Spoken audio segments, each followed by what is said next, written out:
പ്രിയമുള്ള സഹോദരി സഹോദരന്മാരെ, ജൂലൈ 3 നമ്മളെപ്പോഴും ഏറെ സന്തോഷത്തോടെ അഭിമാനത്തോടെ ഓർക്കുന്ന ദിവസമാണ്. നമ്മളെ വിശ്വാസത്തിൽ ജനിപ്പിച്ച മാർ തോമാസ് ശ്ലീഹായുടെ ചരമദിനം അനുസ്മരിക്കുന്ന ദിവസമാണല്ലോ അന്ന്. ഏവർക്കും ഈ ജൂലൈ 3 പ്രാർത്ഥനാപൂർവകമായ ആശംസകൾ നേരട്ടെ.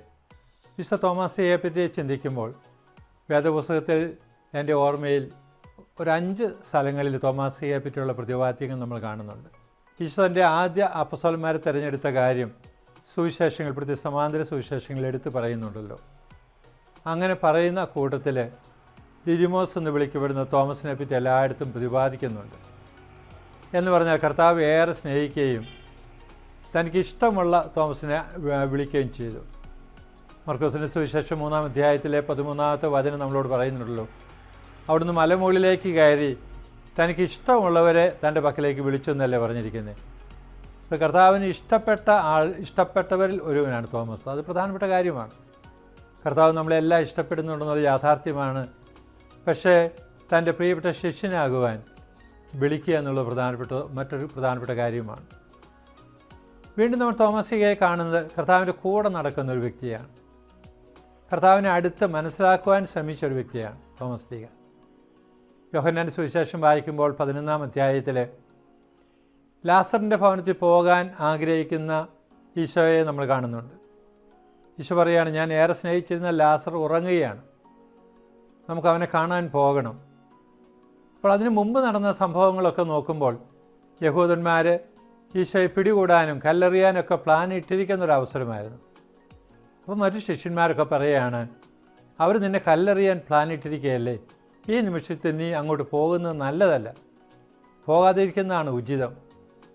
അപ്പോൾ കർത്താവ് കുറച്ചുകൂടി വ്യക്തമായിട്ട് പറയും, ലാസർ മരിച്ചുപോയി, ആ മരിച്ച ലാസറിൻ്റെ പക്കലേക്കാണ് പോകേണ്ടത്.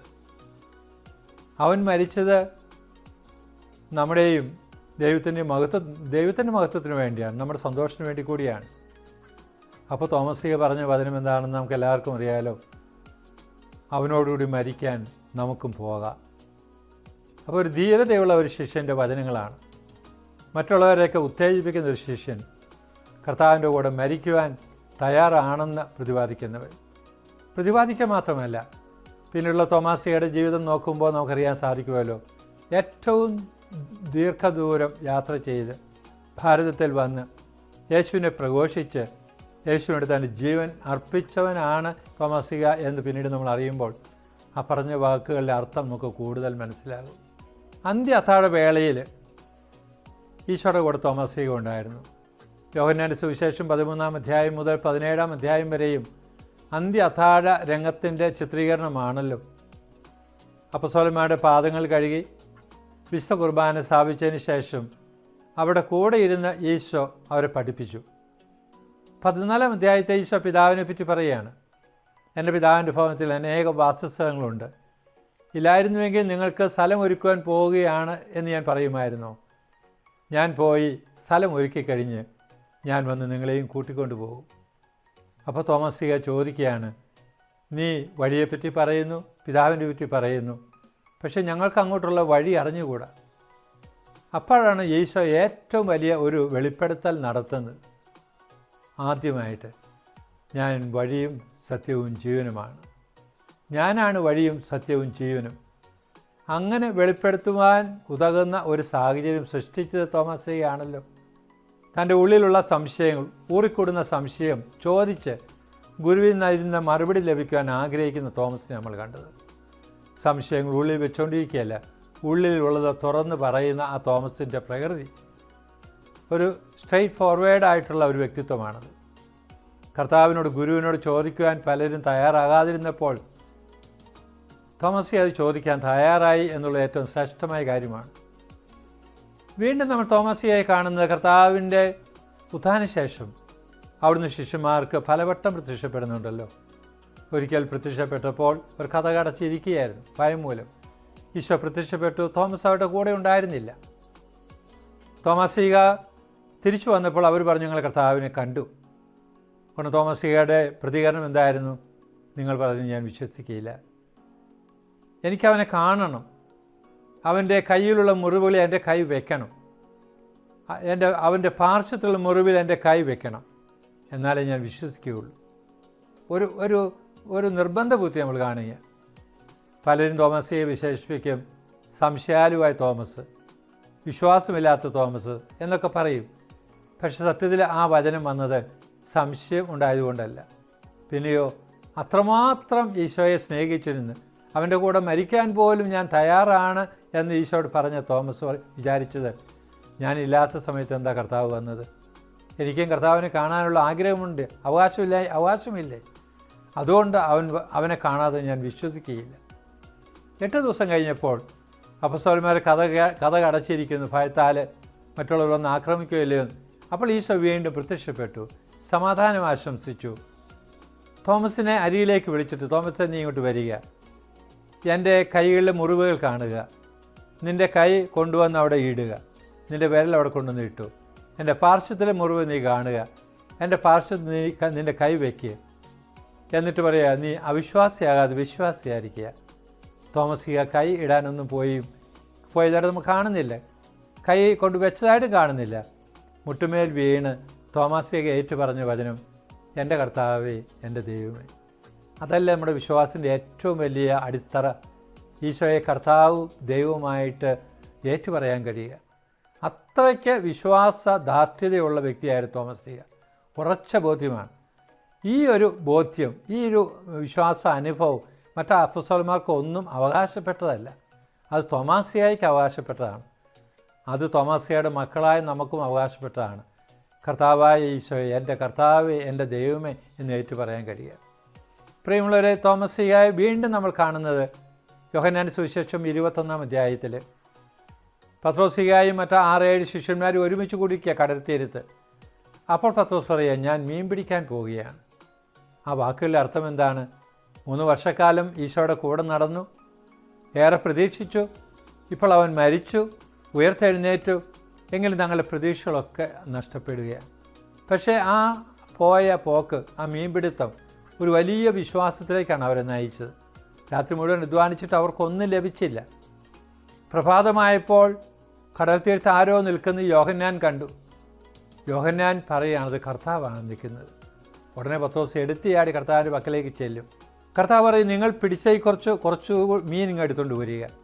ഉടനെ പോയി മറ്റുള്ളവർ പോയിട്ട് വള്ളം വലിച്ചടുപ്പിച്ച് വലയിലുണ്ടായിരുന്ന മത്സ്യങ്ങളെടുക്കുക. ധാരാളം മത്സ്യങ്ങൾ.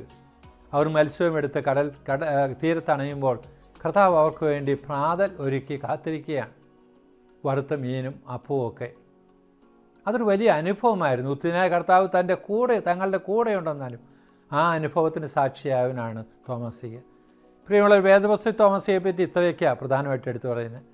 ഈ അനുഭവങ്ങൾ, ഈ വിശ്വാസവും ഈ അനുഭവവും എവിടെ പോയാലും കർത്താവ് കൂടെയുണ്ടെന്നും കർത്താവിൽ വിശ്വസിക്കുന്ന ഒരുവനെയും കർത്താവ് തള്ളിക്കളയുകയില്ല, ഈ ബോധ്യമാണ് ദീർഘമായ യാത്രകൾ ചെയ്ത് നിങ്ങൾ നിറഞ്ഞ യാത്രകൾ പൂർത്തീകരിച്ച് ഭാരതത്തിലേക്ക്, കേരളത്തിലേക്ക് വരുവാൻ തോമാസിയയ്ക്ക് പ്രേരണയായി തീർന്നത്. നമ്മുടെ പ്രിയപ്പെട്ട പിതാവ് ഇവിടെ വന്നു, വചനം പ്രഘോഷിച്ചു, കർത്താവിനായി ആളുകളെ നേടി. തോമാസിയ തൻ്റെ ജീവിതം ഇവിടെ ബലിയർപ്പിച്ചു. എൻ്റെ പൗരത്വ യുദ്ധത്തേക്ക് നോക്കുമ്പോൾ തോമാസികയുടെ നാമമുള്ള ഒരു പള്ളിയിൽ ഞാൻ ആദ്യം വികാരിയായി തീർന്നത്. അതൊന്ന് തലശ്ശേരി ഉദര ഭാഗമായിരുന്നു. 73 മെയ് മാസത്തിൽ വയനാട്ടിലുള്ള അരിഞ്ചേർമല പള്ളിയിലേക്ക് എന്നെ വികാരിയായി വള്ളപ്പള്ളി പിതാവ് നിയമിക്കുമ്പോൾ അത് തോമാസികയുടെ നാമത്തിലുള്ള പള്ളിയായിരുന്നു. സന്തോഷമുണ്ട് അത് ഓർക്കുമ്പോൾ. കൊച്ചിടവയായിരുന്നു, 105 വീട്ടുകാരെ അന്ന് ഉണ്ടായിരുന്നുള്ളൂ. എന്നാലും ആ തോമാസികയുടെ തീക്ഷ്ണതയോടുകൂടി അവിടെ ജനത്തിനു വേണ്ടി ജോലി ചെയ്യുവാനും ഒക്കെ എനിക്ക് സാധിച്ചാൽ ഓർക്കുകയാണ്. നമ്മൾ ഇന്നൊക്കെ കുടുംബ കൂട്ടായ്മകൾക്ക് ആഘോഷമായി നടത്തുമ്പോൾ അന്ന് ഞങ്ങൾ കുടുംബ കൂട്ടായ്മകൾ തുടങ്ങി മനോഹരമായിട്ട് ആളുകളൊക്കെ സംഘടിപ്പിച്ച് ഓർക്കുകയാണ്. ഇന്നത്തേതിൽ വെച്ച് നോക്കുമ്പോൾ അന്നൊക്കെ യാത്രാ ദുരിതങ്ങളുടെ പ്രദേശമായിരുന്നു. അത് കഴിഞ്ഞ് ഞാൻ ഏതാനും വർഷങ്ങൾ കഴിഞ്ഞ് മാനന്തവാടി രൂപതയിലെ ബിഷപ്പ് ഹൗസിൽ പ്രൊക്രേറ്ററായി നിയമിതനായപ്പോൾ മാനന്തവാടി ടൗൺ അടുത്തുള്ള ഇടവയും എനിക്ക് ഏൽപ്പിച്ചു തന്നു. ആറാട്ടുതറ എന്ന് പറയും. ആറാട്ടുതറ ഇടവയും വിശുദ്ധ തോമസികയുടെ നാമത്തിലുള്ള ഇടവയായിരുന്നു. അപ്പോൾ സെൻറ്റ് തോമസ് ഡേ ജൂലൈ 3 ആഘോഷിച്ച് ഞങ്ങൾ ഓർക്കുന്നുണ്ട്. കുഞ്ഞുങ്ങളെയൊക്കെ സംഘടിപ്പിച്ച് മീറ്റിങ്ങുകൾ കൂടുകയും തോമാസിയയുടെ സ്കിറ്റ് നടത്തി തോമാസിയയുടെ വിശ്വാസം ഏറ്റുപറയുന്ന രംഗങ്ങളും തോമാസിക വധിക്കപ്പെടുന്ന രംഗങ്ങളൊക്കെ മറ്റുള്ളവരുടെ മുമ്പിൽ കുഞ്ഞുങ്ങൾ അവതരിപ്പിച്ചൊക്കെ ഞാൻ ഓർക്കുകയാണ്. മനോഹരമായിട്ട് ദിവസങ്ങളൊക്കെ കൊണ്ടാടാൻ കഴിയും. അങ്ങനെ കുഞ്ഞുങ്ങളുടെ മനസ്സിലും ഹൃദയത്തിലും തോമാസിയെ പറ്റിയുള്ളൊരു ചിത്രം കോറിയിടുവാൻ അതൊക്കെ സാധിച്ച് ഞാൻ ഓർക്കുകയാണ്. പിന്നെ ഞാൻ ഓർക്കുകയാണ്, ഞാൻ മിഷൻ ലീഗിൻ്റെ ഡയറക്ടറായിട്ടും വേദപാഠ ഡയറക്ടറായിട്ടും വികാരി ജനറലൊക്കെ ആയിട്ട് മാനന്തവാടി സേവനം ചെയ്യുമ്പോൾ തോമാസ് ലീഗയുടെ പ്രേക്ഷിത ചൈതന്യം എപ്പോഴും എന്നെ നയിച്ചിട്ടുണ്ട്. മടി കൂടാതെ ജോലി ചെയ്യാനുള്ള ഒരു മനസ്ഥിതി, വചനം പ്രഘോഷിക്കാനുള്ളൊരു താല്പര്യം, കുട്ടികളോടായാലും യുവജനങ്ങളോടായാലും മുതിർന്നവരോടായാലും അത് തോമാസ് ലീഗയുടെ കൂടി ഒരു കൃപയാൽ അത് ലഭിച്ചാണ് ഞാൻ വിശ്വസിക്കുകയാണ്. മലയാറ്റൂർ മലയിൽ പോയിട്ടുണ്ട്, 2-3 പ്രാവശ്യം പോയിട്ടുണ്ട്. ഏറ്റവും അവസാനമായി പോയത് 2007 ഞാൻ നിലമ്പൂർ പള്ളിയുടെ വികാരിയായിരിക്കുമ്പോഴാണ്. മതാധ്യാപകരെയും കൂട്ടിക്കൊണ്ട് അവിടെ ചെന്ന് ആ മല കയറിയത്, കുരിശിൻ്റെ വഴി നടത്തി മലമുകളിൽ ചെല്ലുന്നതും തോമാസിയുടെ പാദം അടങ്ങിയിട്ടുള്ള കുരിശിൻ്റെ ചിഹ്നമുള്ള ആ മലയിൽ ബലിയർപ്പിക്കാനും പ്രാർത്ഥിക്കാനും കഴിഞ്ഞ് ഓർക്കുകയാണ്. അതെല്ലാം കഴിഞ്ഞ് തലശ്ശേരി അതിരൂപതയിലായിരിക്കുമ്പോൾ മൈലാപ്പൂർ പോകാനിടയായത് ഓർക്കുകയാണ്. മൈലാപ്പൂരിൽ അന്ന് ഇരിങ്ങാലക്കുട രൂപതയുടെ ഭാഗമായിരുന്ന ആ പ്രദേശത്ത് തോമാസ് ലീഗയുടെ ശവകുടീരത്തിലേക്ക് ഇപ്പോൾ ഹൊസൂർ രൂപതയായിരിക്കുന്ന ആ എല്ലാ ഇടവകളിൽ നിന്നും ധാരാളം ആളുകൾ അവിടെ വരികയും അന്ന് അയനാപുരം എന്ന് പറയുന്ന സ്ഥലത്ത് ഒരു വലിയ മീറ്റിംഗ് നടത്തുകയൊക്കെ ഞങ്ങൾ ഓർക്കുകയാണ്. അപ്പോൾ ആളുകളുടെ ആ പ്രേക്ഷിത തീക്ഷ്ണത കണ്ടറിയാൻ സാധിച്ചു. അപ്പോൾ ഇതൊക്കെ തോമാസ് ലീഗയുള്ള ആ അടുപ്പവും സ്നേഹവും വർദ്ധിപ്പിക്കാൻ കാരണമായിട്ടുള്ളതിന് ഓർക്കുകയാണ്. തോമാസ് ലീഗ നമുക്കെല്ലാവർക്കും മാതൃകയാണ്, പ്രചോദനമാണ്. തൻ്റെ ഗുരുവിന് വേണ്ടി ജീവൻ അർപ്പിച്ച ആ തോമാസ് ലീഗ ഗുരുവിന് വേണ്ടി ജീവിക്കാനുള്ള പ്രചോദനം നമുക്ക് തരുന്നുണ്ട്. പൗലോസ് പറയുന്ന പോലെ എനിക്ക് വേണ്ടി ജീവിക്കുകയും മരിക്കുകയും ഉയർത്തെഴുന്നേൽക്കുകയും ചെയ്ത ഈശോയിൽ ആശ്രയിച്ചുള്ള ജീവിതമായിരിക്കണം എൻ്റെ ജീവിതം. ഇനിമേൽ ഞാനല്ല, ക്രിസ്തുവാണ് എന്നെ ജീവിക്കുന്നത്. എൻ്റെ ഇഹലോക ജീവിതം ഈശോയ്ക്ക് വേണ്ടിയുള്ള ജീവിതമാണ്. തോമാസ് ലീഗയും അത് തന്നെ നമ്മളെ പഠിപ്പിക്കുകയാണ്. തോമാസ് ലീഗ തൻ്റെ ജീവിതം ഈശോയ്ക്ക് വേണ്ടി അർപ്പിച്ചുവെങ്കിൽ നമ്മളും വിളിക്കപ്പെട്ടിരിക്കുന്നത് നമ്മുടേതായ സാഹചര്യങ്ങളിൽ ധീരതയോടെ വിശ്വാസത്തെ സാക്ഷ്യം വയ്ക്കുവാനും വിശ്വാസത്തെ ആഴപ്പെടുത്തുവാനും ആ വിശ്വാസത്തിന് വേണ്ടി ആവശ്യമെങ്കിൽ നമ്മുടെ ജീവിതം ബലിയർപ്പിക്കുവാനുള്ളതാണ്. നമുക്ക് സന്തോഷിക്കാം. ഭാരതത്തിലെ പ്രേക്ഷിത വേല നടത്തുന്ന, ലോകം മുഴുവൻ പ്രേക്ഷിത വേല നടത്തുന്ന അനേകം തോമായുടെ മക്കളുണ്ട്. ധാരാളം വൈദികർ, സമർപ്പിതർ, അൽമായ സഹോദരങ്ങൾ എത്ര തീക്ഷ്ണതയോടുകൂടി തോമാസ് ലീഗയെപ്പോലെ തന്നെ വിദൂരങ്ങളിൽ പോയി ഈശോയുടെ വചനം പ്രസംഗിക്കുന്നുണ്ട്. തോമാസ് ലീഗയെ ഓർത്ത് നമുക്ക് ദൈവത്തിന് നന്ദി പറയാം. തോമാസ് ലീഗയോട് നമ്മുടെ വിശ്വാസം ശക്തിപ്പെടുത്തണമെന്ന് പ്രാർത്ഥിക്കാം. വിശ്വാസത്തിന് ഏറെ പ്രതിബന്ധങ്ങൾ, പ്രതിസന്ധികൾ, വിശ്വാസത്തിനെതിരെ ധാരാളം പ്രലോഭനങ്ങൾ അനുഭവിക്കുന്ന ഒരു കാലഘട്ടത്തിലൂടെ വ്യക്തിപരമായിട്ട് നമ്മളും നമ്മുടെ കുടുംബങ്ങളും നമ്മുടെ സഭയും ഒക്കെ കടന്നുപോയിക്കൊണ്ടിരിക്കുമ്പോൾ തോമാസ് ലീഗയുടെ മാധ്യസ്ഥം ശക്തമായി നമുക്ക് അപേക്ഷിക്കാം. വിശ്വാസത്തിൽ നിലനിൽക്കാൻ, അത് കാത്തുസൂക്ഷിക്കാൻ, അത് മറ്റുള്ളവർക്ക് കൊടുക്കുവാൻ തോമാസ് ലീഗയെ പോലെ നമ്മളെയും ഉപകരണങ്ങളാക്കണമെന്ന് കർത്താവിന് പറയാം. ഏവർക്കും ഒരിക്കൽ കൂടി തിരുനാളിൻ്റെ മംഗളങ്ങൾ സ്നേഹത്തോടെ നേരുന്നു.